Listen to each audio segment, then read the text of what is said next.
اشارہ کرنا چاہتا ہوں۔ ہاشم عربی زبان میں کہتے ہیں اس آدمی کو جو شوربے میں روٹی ڈال کر مہمانوں کو کھانا کھلائے، اسے عربی میں کہتے ہیں ہاشم، یعنی ایسا آدمی جو مہمان نواز ہو۔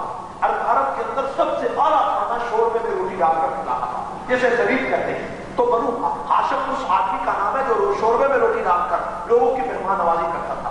تو اللہ نے اپنے پیغمبر کو اس قبیلے کی شاخ میں بھیجا جو پہلے سے مہمان نوازوں کی سردار تھی، کیونکہ نبی بھی مہمان نواز تھا، قبیلہ بھی مہمان نواز تھا۔ یہ نبی کی شان، کہو یہ نبی کی شان۔ اس لفظ پہ غور کرو، یہ پیغمبر کی شان ہے، یہ پیغمبر کی عظمت ہے، بنو ہاشم۔ اور اس کے بعد حضور علیہ السلام کے لیے اللہ تعالیٰ نے اس بنو ہاشم کے اندر تو اور بھی بڑے آدمی تھے، نوفل تھا، کنانہ تھا، حارث تھا، عبد المطلب تھا۔ تو رسول اللہ کا دادا کس نے بنایا؟ حضور کا دادا بنانے کے لیے عبد المطلب کا انتخاب کیا۔ اور عبد المطلب کو کیوں چنا کہ عبد المطلب کعبے کا متولی تھا، رسول اللہ نے پوری دنیا کا متولی بننا تھا، اس لیے پیغمبر کا دادا اس کو بنایا جو پہلے سے کعبے کا متولی۔ عبد المطلب کے 12 بیٹے، توجہ کیجیے، میرا دعویٰ کیا ہے کہ جس چیز کی طرف نسبت پیغمبر کی ہے اس چیز کا مقام بھی اعلیٰ، اس کا نام بھی اعلیٰ، اس کی بات بھی اعلیٰ۔ اب آپ دیکھیں حضور علیہ السلام کی کہ دادا بنانے کے لیے عبد المطلب کو چنا۔ عبد المطلب کے 12 بیٹے، عبد المطلب کے ایک بیٹے کا نام عبد العزیٰ جسے ابو لہب کہتے ہیں، ایک بیٹے کا نام عبد المناف جسے ابو طالب کہتے ہیں، ایک بیٹے کا نام ہے عبد ود، ایک کا نام عبد شمس، ایک کا نام ہے عبد اللہ، ایک کا نام ہے کنانہ، اور ایک کا نام ہے نوفل، ایک کا نام عبد الحارث، ایک کا نام عبد شمس، اور ایک کا نام حمزہ، ایک کا نام عباس، ایک کا نام عبداللہ۔ حضور کا والد بنانے کے لیے اللہ نے کس کو چنا؟ توجہ کیجیے، اگر حضور علیہ السلام کا والد بنانے کے لیے اللہ تعالیٰ عبد ود کو چنتا، ود کا معنی بدھ کا بندہ، عبد حارث کا معنی کھیتی کا بندہ، عبد اللہ کا معنی بدھ کا بندہ، عبد مناف کا معنی بدھ کا بندہ، عبد عزیٰ کا معنی بدھ کا بندہ، عبد شمس کا معنی سورج کا بندہ، نوفل کا معنی لمبی جگہ، عباس کا معنی ترش روح، حمزہ کا معنی سخت جگہ۔ اور رسول اللہ کا والد بنانے کے لیے اللہ نے کسی اور کو نہیں چنا، اس کو چنا جس کا نام ہی عبداللہ تھا، یعنی اللہ کا بندہ، تاکہ خدا دنیا کو بتائے کہ میرا بندہ اگر آ سکتا ہے تو میرے ہی بندے کی گھر میں آ سکتا ہے۔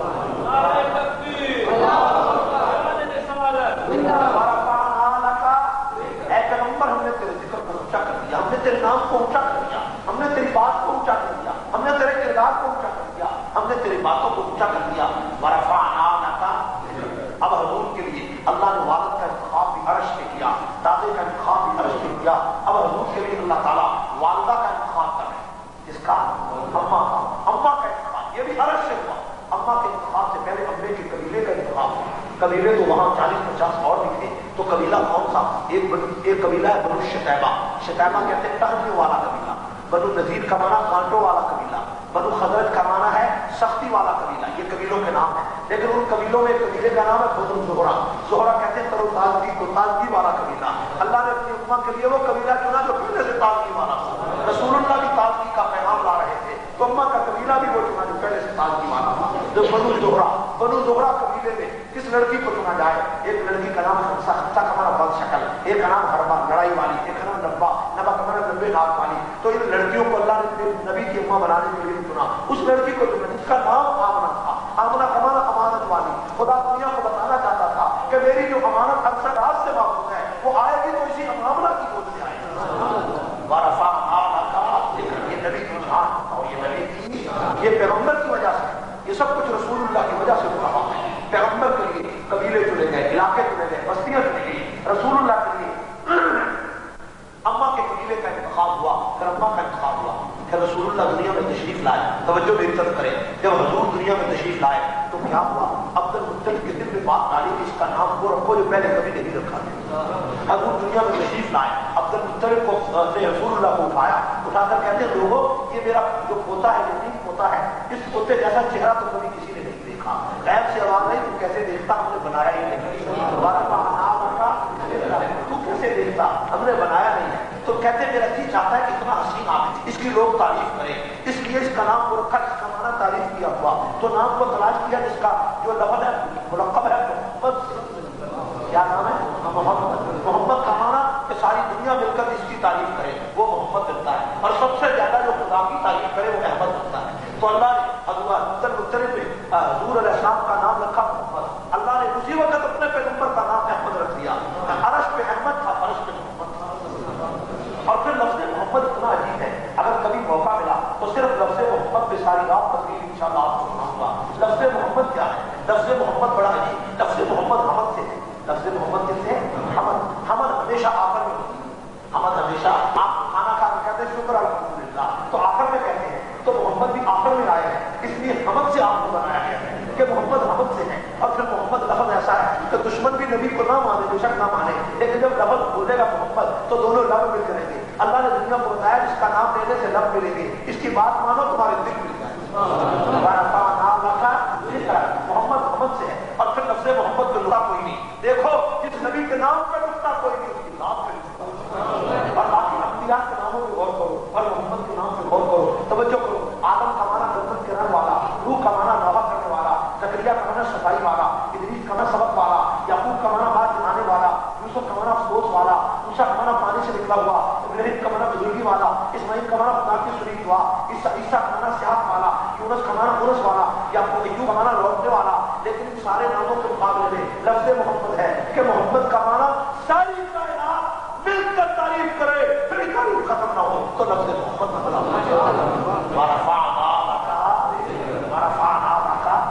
یہ سب کچھ نبی کی شان ہے, اور یہ سب کچھ نبی کی حضور علیہ السلام سے زیادہ بہتر کائنات میں کوئی پیدا کیسے ہوگا؟ پیدا کرنے والے نے پیدا کیا نہیں. مسلمان کا ایمان ہے, اور میں کہتا ہوں پوری دنیا کے کافر بھی کہتے ہیں کہ محمد رسول اللہ سے بڑھ کر کائنات میں کوئی نہیں. ایک محمد رسول اللہ کی ہستی ہے کہ جس پر ساری کائنات کو جمع کیا جا سکتا ہے, حضور کی عظمت پہ جمع کیا جا سکتا ہے, پیغمبر کی انسانیت دوستی پہ جمع کیا جا سکتا ہے, رسول اللہ کی رعایا پروری پہ جمع کیا جا سکتا ہے. اب آپ دیکھیں اللہ نے کتنا اعزاز بخشا پیغمبر کے لیے, والدہ کو چنا, اماں کو چنا, قبیلے کو چنا, نام کو چنا. اب دیکھو حضور کی دایا کا انتخاب ہوتا ہے, حضور کی دایا کے لیے قبیلہ کون سا چنا. آپ نے دیکھے قبیلوں کے کیسے نام تھے, لیکن ان قبیلوں میں دایا چننے کے لیے بھی پہلے قبیلہ چنا گیا. قبیلہ کون سا تھا؟ بنو سعد. سعد عربی میں نیک بخت کو کہتے ہیں, تو نبی بھی بختوں والا تھا, تو قبیلہ وہ چنا جو پہلے بختوں والا تھا. تو ان بنو سعد قبیلے میں لڑکیاں تو اور بھی بڑی تھی, اس لڑکی کو نبی کی دایا بنانے کے لیے چنا کہ جس لڑکی کا نام حلیمہ تھا. حلیمہ کا معنی حلم والی, بردباری والی, تو نبی بھی حلم والا تھا, دایا بھی بردباری والی بنا. تو اللہ کا یہ نام تھا کہ دایا کے قبیلے کا انتخاب بھی حرج سے ہوا. اور میرے بھائی اور تو اور پیغمبر کی جو لوڑی حلیمہ کے پاس تھی, جو لڑکی حضور کو سہلایا کرتی تھی, پیغمبر کو اپنے ہاتھوں میں اٹھا کر بازاروں میں کھلاتی اور پیغمبر کو لوری دیتی, تو اس کا نام کیا ہے؟ اس کا نام شیما. شیما کا معنی خوشبو والی, نبی بھی خوشبو والے تو شیما بھی خوشبو والے. تو پیغمبر کی طرف نسبت کس چیز کی ہو گئی میرے بھائیوں؟ حضور علیہ السلام کی طرف جس چیز کی نسبت ہے اس کا مقام سب سے بڑا ہو گیا. آپ دیکھیں حضور علیہ السلام کو اللہ نے پہلے بیوی دی, بیوی کے نام پہ غور کریں. پہلی بیوی کا نام ہے خدیجہ. خدیجہ کا معنی حاجیوں کی خدمت کرنے والی, نبی امت کی خدمت کرنے والا, پوری دنیا کی خدمت کرنے والا. بیوی حاجیوں کی خدمت کرنے والی. پیغمبر کو دوسری بیوی دی سودا. سودا کا معنی آرام والی, نبی بھی آرام والا, بیوی بھی آرام والی. تیسری بیوی دی, اس کا نام ہے عائشہ. عائشہ کا معنی زندہ رہنے والی, نبی بھی زندہ رہنے والا, بیوی بھی زندہ رہنے والی. ایک بیوی وہ دی جس کا نام ہے حفصہ. حفصہ کا معنی راتوں کو قیام کرنے والی, نبی بھی رات کو قیام کرنے والے, بیوی بھی رات کو قیام کرنے والی. ایک بیوی وہ جس کا نام ہے میمونہ. میمونہ کا معنی وقتوں والی, نبی بھی وقتوں والے, بیوی بھی وقتوں والی. ایک بیوی وہ جس کا نام ہے زینب. زینب کا معنی استغفار والے, بیوی استغفار والی. ایک بیوی وہ جس کا نام ہے ام حبیبہ. ام حبیبہ کا معنی پیار والے, نبی بھی پیار والے, بیوی بھی پیار والے. ایک بیوی وہ جس کا نام ہے ام سلمہ. ام سلمہ کا معنی سلامتی والی, نبی بھی سلامتی والی, بیوی بھی سلامتی والی. اور ایک بیوی وہ جس کا نام ہے ریحانہ. ریحانہ کا معنی خوشبو والی, نبی بھی خوشبو والے, بیوی بھی خوشبو والی. ایک بیوی وہ جس کا نام جویریہ. جویریہ کا معنی پڑوس والی, نبی پڑوسیوں کے حقوق ادا کرنے والا, بیوی کا نام پڑوس والی. یہ تو پیغمبر کی بیویاں ہیں. ایک بیوی کا نام ہے صفیہ. صفیہ کا معنی منتخب ہونے والی, نبی بھی پوری دنیا میں منتخب ہوا, بیوی بھی منتخب ہوئی ہے. اور پیغمبر کی بیٹیوں اور بیٹوں کو دیکھو, نبی کو اللہ نے پہلا بیٹا دیا, بیٹے کا نام قاسم تھا. قاسم کا معنی تقسیم کرنے والے, حضور بھی قاسم ہے, حضور بھی تقسیم کرنے والے, دینے والا اللہ تقسیم کرنے والے نبی ہے. تو حضور بھی قاسم ہے, بیٹا بھی قاسم ہے. ایک بیٹا وہ دیا جس کا نام طاہر دیا. طاہر کا معنی پاک ہے, طیب کا معنی پاک ہے, نبی بھی پاک ہے, بیٹا بھی پاک ہے. ایک بیٹا وہ دیا جس کا نام ابراہیم. ابراہیم کا معنی بزرگی والا, نبی بھی بزرگی والا, بیٹا بھی بزرگی والا. اور ایک بیٹی جس کا نام ہے زینب. زینب کا معنی استغفار والی, نبی بھی استغفار والا, بیٹی بھی استغفار والی. ایک بیٹی وہ دی جو پیغمبر کو جس کا نام ہے رقیہ. رقیہ کا معنی خاوند کی خدمت کرنے والی, نبی امت کی خدمت کرنے والا, بیٹی خاوند کی خدمت کرنے والی. ایک بیٹی وہ جس کا نام ہے ام کلثوم. ام کلثوم کا معنی بچوں کی تربیت کرنے والی, نبی امت کی تربیت کرنے والا, بیٹی بچوں کی تربیت کرنے والی. ایک بیٹی وہ جس کا نام ہے فاطمہ. فاطمہ کا معنی دوزخ سے آزاد, نبی بھی دوزخ سے آزاد, بیٹی بھی دوزخ سے آزاد. یہ سب کچھ نبی کی شان ہے. قدم قدم پہ رحمتیں, نفس نفس پہ برکتیں, جہاں جہاں سے وہ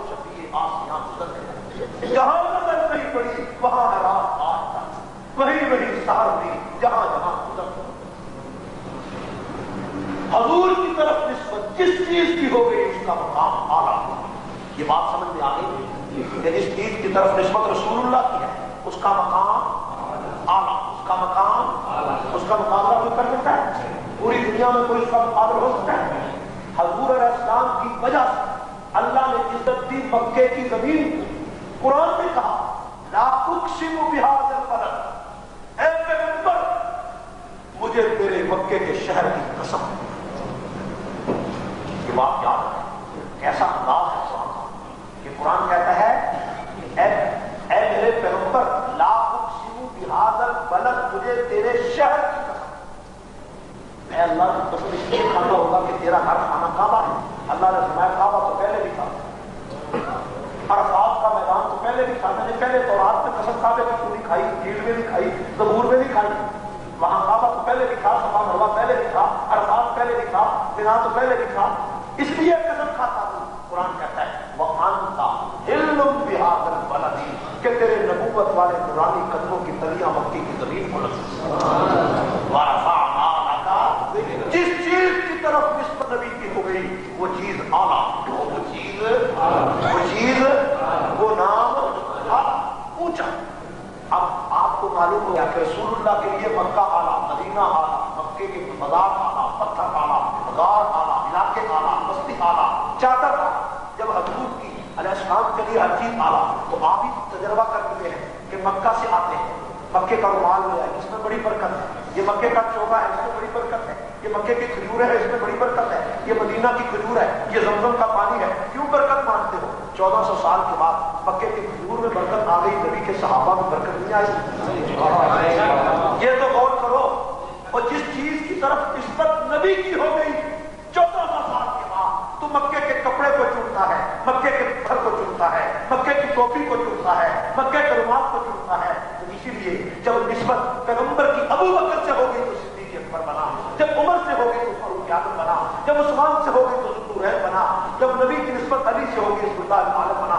1,44,000 صحابہ سے نبی کی نسبت ہو گئی. جب نسبت نبی کی ہو گئی تو ان کا مقام کائنات کے اولیاء افراد سے اونچا ہو گیا. اس لیے نسبت نبی کی ہو گئی اور ان کی نسبت حبشے کے بلال سے ہو گئی. وہ ٹہلتا مکے کی گلیوں میں ہے، قدموں پکڑتا جہنم ہو رہا ہے. یہ نسبت پیغمبر ہے. نسبت پیغمبر نے وہ مرتبہ دکھایا جو کائنات میں کسی کو نہیں ملا. اگر ابو بکر اکیلا ابو بکر ہوتا آپ جو مرضی کہتے، لیکن اب برا کہو گے تو وہ نسبت نبوت کی مخالفت ہوگی. آپ اگر صحابہ کو برا کہو گے تو بات صحابہ کی نہیں ہے، بات پیغمبر کی ہے کہ جس چیز کی طرف نسبت تیرے نبی کی ہے. اور وہ لوگ جنہوں نے پیغمبر کے لیے جانیں قربان کی، وہ لوگ جو پیغمبر کے لیے شہید ہوئے، مجھے بتاؤ کہ جب نسبت نبی کے ساتھ ان کی ہو گئی، اب برا کہو گے تو بات صحابہ کی نہیں رہے گی، بات تو پیغمبر کی ہو جائے گی. نبی نے کلمہ پڑھایا، کس کو پڑھایا؟ صحابہ کو پڑھایا. جب کہ بدر میں 313 کون گئے تھے؟ وہ تو صحابہ تھے. احد کے پہاڑوں پہ 700 گئے تھے، وہ کون تھے؟ وہ تو صحابہ تھے. خندق کی کھائیوں میں 3000 تھے،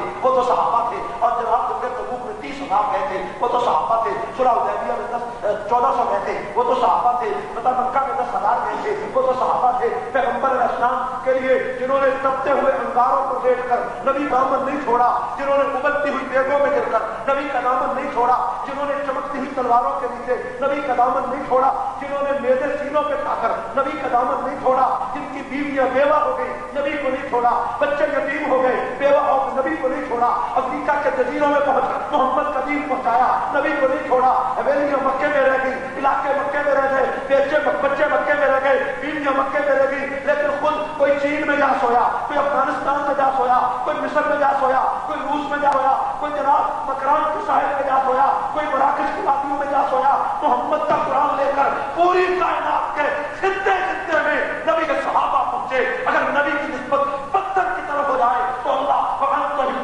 بند کہہ کر قدر کھاتا ہے. اگر نسبت صحابہ کی طرف ہو جائے ان کو برا کرنا کتنا بڑا جرم ہے. جس طرح پتھر کی توہین نہیں ہو سکتی، جس طرح نبی کی نسبت ہے تو نبی کے صحابہ کی توہین بھی نہیں. نعرہ تکبیر، نعرہ رسالت، نعرہ صحابہ، مولانا ضیاء الرحمن فاروقی، مولانا ضیاء الرحمن فاروقی. میرے بھائیوں، پیغمبر کی طرف نسبت سب سے بڑی نسبت ہے. اور جس چیز کی نسبت نبی کی طرف ہو گئی اس کا مقام، سمجھ میں بات آ گئی، اس کا مقام کتنا اعلیٰ ہے. کوئی مقابلہ کر سکتا ہے؟ پیغمبر علیہ السلام کی طرف نسبت جس کی ہو گئی، اور اس کا حیا تو جانوروں نے بھی کیا، اس کا حیا۔ اور فاروق اعظم نے دریائے نیل کے نام خط نہیں لکھا، جانوروں کو خط نہیں لکھا۔ حضرت سفینہ کا وہ واقعہ تمہیں یاد نہیں کہ پیغمبر کے صحابی حضرت سفینہ جنگل میں ایک شیر حملہ آور ہوا تو انہوں نے کہا الم تستحی، اے شیر تجھے شرم نہیں آتی؟ آمن غلام رسول اللہ، میں تو نبی کا غلام ہوں۔ اس نے دم ہلانا شروع کر دیا۔ حضرت سفینہ اس سواری پہ سوار ہو گئے اور وہ سوار کر کے مدینہ کے قریب شیر چھوڑ گیا۔ اللہ نے سارا واقعہ جبریل کے ذریعے نبی کو بتا دیا۔ پیغمبر کے پاس سفینہ پہنچے، حضور نے فرمایا شیر کے پشت پر بیٹھ کر آئے ہو؟ حضرت سفینہ نے فرمایا یا رسول اللہ میں آیا ہوں، لیکن ایک مسئلہ مجھے سمجھ میں نہیں آتا کہ جب میں نے کہا میں نبی کا غلام ہوں تو شیر نے سر جھکا دیا اور منہ سے کچھ کہا، مجھے سمجھ میں نہیں آیا۔ اللہ کے رسول نے فرمایا مجھے اللہ نے بتا دیا ہے کہ جب تو نے کہا میں نبی کا غلام ہوں تو شیر نے سر جھکا کر کہا میں تو نبی کے غلاموں کا بھی غلام ہوں۔ ورفعنا لك، وہ جانوروں نے نبی کی حیا کی، لیکن کئی انسانوں نے صحابہ کی حیا کی، کئی انسانوں نے صحابہ کو برا کہا، کئی انسانوں نے صحابہ کو گالی دی، کئی آدمیوں نے صحابہ کو کافر دیکھا۔ مسلمانوں، امریکہ کے دوستوں کو کوئی برا نہ کہے، برطانیہ کے دوستوں کو برا نہ کہے، کہے تو رسول اللہ کے صحابہ کو، نبی کے دوستوں کو برا کہے۔ اور وہ صحابہ جن صحابہ پہ رسول اللہ کی آنکھوں سے آنسو آئے، جن صحابہ کی وفات، آج تو مر جائے میں مر جاؤں، میرے بھائی ہوئے، میرے رشتہ دار ہوئے، لیکن صحابہ کو یہ بات ہے کہ جن کے انتقال پر کملی والا ہو، جن کے جنازوں میں آسمانوں کے فرشتے شریک، جن کو غسل آسمانوں کے فرشتوں نے دیا، ان کو بھی آدمی کہے یہ تو کافر تھے۔ نعوذ باللہ، اگر وہ کافر تھے تو نبی کا دین کہاں گیا؟ یہ دین تیرے تک کون لے آیا؟ تو نہیں وہاں موجود نہیں تھا، تو نے تو رسول اللہ سے قرآن نہیں سنا، تو نے تو حضور سے حدیث نہیں سنی، یہ قرآن تو صحابہ نے سنا۔ اگر صحابہ پاگل تھے تو قرآن کیسے آیا؟ حدیث کیسے آئی؟ 10 لاکھ نبی کی حدیثیں ہیں، یہ پہنچ یہاں کیسے کی؟ صحابہ کا وجود ایمان کی بقا کے لیے ہے۔ صحابہ اگر ہو تو قرآن اور ایمان چلتا ہے، ورنہ کوئی چیز نہیں بچتی۔ یہ میں نے جتنے واقعات آپ کو سنائے ہیں حدیث کی سیرت کے، یہ کس نے بیان کیا؟ صحابہ۔ اور صحابہ نہ ہو تو ہمیں پتہ چلتا ہے رسول اللہ مکہ اور مدینہ میں آئے۔ کوئی آدمی صحابہ کو تو نہ مانے، کہے حضور آئے، تو کس دلیل سے کہیں گے حضور آئے؟ کس دلیل سے کہیں گے یہ قرآن اللہ کا کلام ہے؟ کس دلیل سے کہیں گے یہ حدیث نبی کی حدیث ہے؟ 10 لاکھ پیغمبر کی حدیثیں، کوئی ثبوت ہے؟ صحابہ کرام کا وجود اسلام کی بقا کی دلیل، صحابہ کا وجود اسلام کی بقا کی، اور اسی صحابہ کے مشن کے لیے پوری دنیا میں سپاہ صحابہ اللہ کی توفیق سے کام کر رہی ہے، پاکستان میں بھی اور پوری دنیا میں۔ اس لیے کہ ایران میں جب انقلاب آیا، مجھے اس بات کا میں تنقید کرنا نہیں چاہتا، لیکن میں آپ کو صرف مثبت انداز بیان کرنا چاہتا ہوں۔ ایران کے انقلاب کے بعد کچھ لٹریچر ایسا چھپا صحابہ کے خلاف، کچھ کتابیں ایسی چھپی صحابہ کے خلاف جن میں صحابہ کرام کو کافر و مرتد اور منافق لکھا۔ اس کے خلاف پاکستان میں مولانا حق نواز شریف نے آواز اٹھائی اور بلاخر 22 فروری 1990 کو انہیں گولی مار کر شہید کر دیا۔ لیکن اللہ تعالیٰ کا فضل ایسا ہوا ان کی شہادت کے برکت سے، ان کے خون کی برکت سے، کہ آج پوری دنیا کے 3 درجن ملکوں میں سپاہ صحابہ ہیں۔ آج میں امریکہ اور برطانیہ میں جاتا ہوں تو پہلے سے ہم سے پہلے وہاں مولانا حق نواز کی کیسٹیں پہنچ گئی، یہاں بھی پہنچ گئی، پوری دنیا میں یہ کام۔ ہم کیا چاہتے ہیں؟ ہم صرف یہ چاہتے ہیں کہ پوری دنیا میں صحابہ کرام کی عظمت کا پرچم ملا، کیونکہ صحابہ کی وجہ سے دین بچا۔ اگر صحابہ کے خلاف ایران کی طرف سے 13 زبانوں میں کتابیں چھپیں، 13 زبانوں میں، کتنی زبانوں میں؟ 13 زبانوں میں صحابہ کو کافر لکھا جائے، اب پوری دنیا کا مسلمان خاموش رہ سکتا ہے؟ پوری دنیا کا مسلمان چپ کر سکتا ہے کہ صحابہ کرام کے خلاف 13 زبانوں میں لکھا جائے کہ یہ نعوذ باللہ کافر تھے، منافق تھے، مرتد تھے، بے ایمان تھے؟